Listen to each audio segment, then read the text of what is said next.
আজকে নিয়ে চলে এসেছি লাউ ডাঁটা বা লাউ শাকের দারুণ একটা রসার সবজি। নিরামিষভাবেই রান্না করেছি, দারুণ লাগবে খেতে। তো এখানে দেখতেই পাচ্ছ আমি কিন্তু অনেকগুলো লাউয়ের ডগা নিয়ে নিয়েছি। এটাকে লাউয়ের ডাঁটা, ডগা, শাক সব রকমই কিন্তু রয়েছে। তবে আমি কিন্তু এখানে শাকগুলো আলাদা করে রান্না করছি না, একেবারে কিন্তু রসার জন্য ডাঁটা সহ শাক এখান থেকে আমি বেছে বেছে পরিষ্কারভাবে কেটে নেব। কেননা শাকের মধ্যে কিন্তু অনেক রকম পোকামাকড়ে বাসা বাঁধতে পারে। তাই সকল সময় তোমরা চেষ্টা করবে শাক ডাঁটা এগুলো কাটার সময় ভালোভাবে দেখে কেটে কিন্তু অনেক কয়েকবার ধুয়ে নেবে। তো দেখতেই পাচ্ছ লাউ ডাঁটাটা কিন্তু বেশ ভালো আছে আর কচি কচি আছে। আর হাতের কাছে এদিকে সবজিও নিয়ে নিয়েছি, আলু, বেগুন, আর তার সাথে রয়েছে দুটো পটল। আর আমি এখানে এর সাথে ডালের বড়া তৈরি করে একটা রসা সবজি করব। দারুণ লাগবে খেতে। তো চলো অফ ক্যামেরায় সমস্ত সবজিগুলোকে আমি কেটে পরিষ্কার করে ধুয়ে নিয়ে আবারও চলে আসছি। তো ততক্ষণ তোমরা সাথে থেকো বন্ধুরা।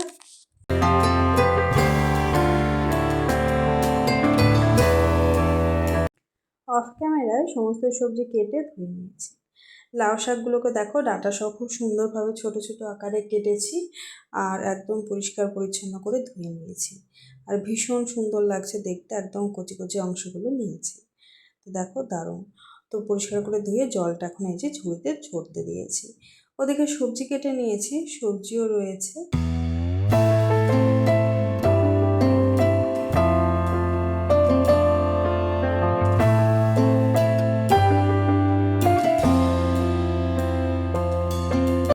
তো এখানে সবজি হচ্ছে আলু, পটল, বেগুন। আলুগুলোকে লম্বা লম্বা আকারে একটু বড় করে কেটেছি, পটলগুলোকে হালকা খোসা ছাড়িয়েছি, হালকা রেখেছি, এরকমভাবে দেখো একটু প্যাঁচাকোনা করে কেটেছি। আর বেগুনগুলো ভীষণ সুন্দর কচি, একটু পোকা নেই, একটু বড় বড় আকারে কেটে রেখেছি, কেননা বেগুন তো খুঁজেই পাওয়া যাবে না, রসা সবজির মধ্যে গলে যায়। তো যাই হোক, আর এখানে আমি দেখো মশলাও নিয়ে নিয়েছি, ছোলার ডাল ভিজে রেখেছি, ছোলার ডালের কিন্তু বড়া তৈরি করব। তার আগে মশলার মধ্যে রয়েছে আদা, টমেটো, কাঁচা লঙ্কা, জিরা, একদম নিরামিষভাবে যেহেতু রান্না হবে। আর এই যে ছোলার ডালটা ভিজে রেখেছি, ডালেরও কিন্তু হচ্ছে বড়া তৈরি করবো, তার জন্য ডালটাকেও পেস্ট করতে হবে। আর ডালটা কিন্তু বেশ 3 ঘন্টা আগে ভিজিয়েছি, তো খুব সুন্দরভাবে ভিজেও গেছে।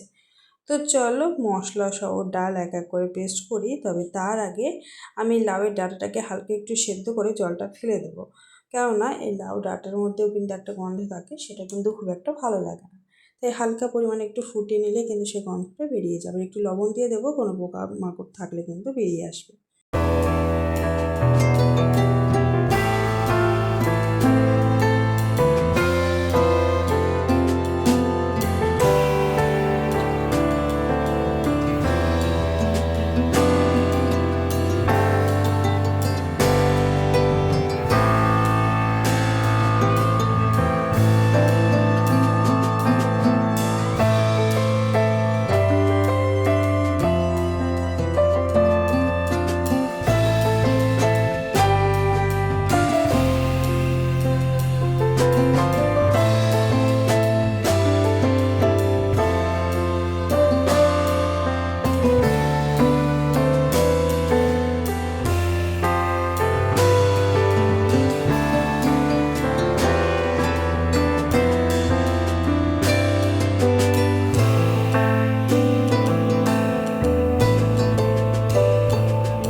এদিকে লাউ ডাঁটাটা খুব সুন্দরভাবে ফুটে গেছে, এবারে কিন্তু আমি জলটা ছড়িয়ে নেব। আর ওদিকে এবারে আমি মশলা করব। আর মশলার মধ্যে ওই যে বলেছি আদা, টমেটো, কাঁচা লঙ্কা, জিরা, একদম নিরামিষ মশলা।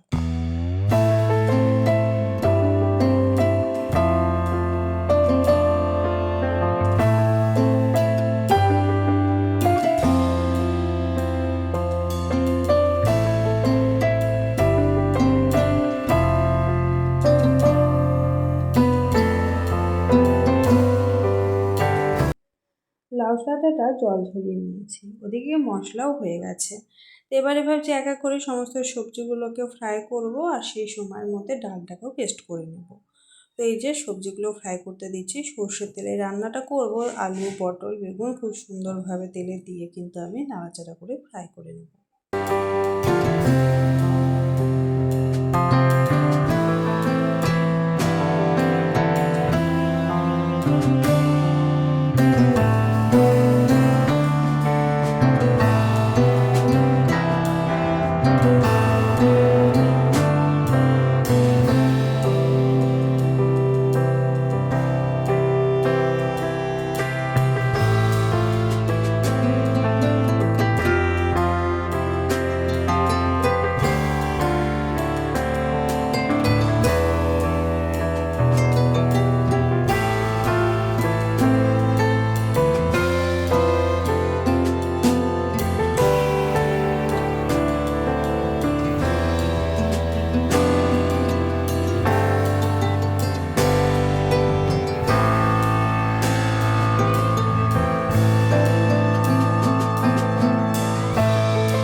ডালের বড়াগুলোকেও অল্প তেলে ভেজে নিয়েছি, সবজিগুলোও ফ্রাই করা হয়ে গেছে। তো কড়াইতে এবার দিয়ে দেবো আমি আবারও একটু সর্ষের তেল, আর সেই সর্ষের তেলে লাউ ডাঁটাটা যেহেতু ফ্রাই করা নেই, সেই লাউ ডাঁটাটা কিন্তু অ্যাড করব আর হালকাভাবে ফ্রাই করে নেব। তারপরেই কিন্তু যে মশলাটা পেস্ট করেছি সেই মশলাটা ডাঁটাটার উপরেই অ্যাড করব। এখানে কিন্তু আমরা একটা তেল বা মশলাটা কিন্তু কম ইউজ করেছি, এমনকি তেল কিন্তু কম তেলে রান্না করেছি তেলের পরিমাণ হিসেবে। সেটা বুঝতে পারছো, এই যে লাউ ডাঁটাটা ফ্রাই করছি সেই ডাঁটার মধ্যে কিন্তু মশলাটা অ্যাড করে কষিয়ে নেব। এখানে আমি দুবার করে মশলা অ্যাড করলাম না, বা মশলার যে তেলটা দরকার সেটাও কিন্তু অ্যাড করিনি, সেভাবেই কিন্তু এই রান্নাটা করা হচ্ছে।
খুব সুন্দর লাগছে জল দেওয়ার পরে। এর মধ্যে কিন্তু এক এক করে আমি ডালের বড়াগুলোকে অ্যাড করে খুব সুন্দরভাবে ফুটিয়ে নেব। আর অবশ্যই লবণের পরিমাণটা দেখে রাখবে বন্ধুরা, এক্সট্রা কোনো মশলা অ্যাড করার দরকার নেই। ব্যাস, রান্না কমপ্লিট হলেই ঝোল কমিয়ে আসলে নামিয়ে নেবে।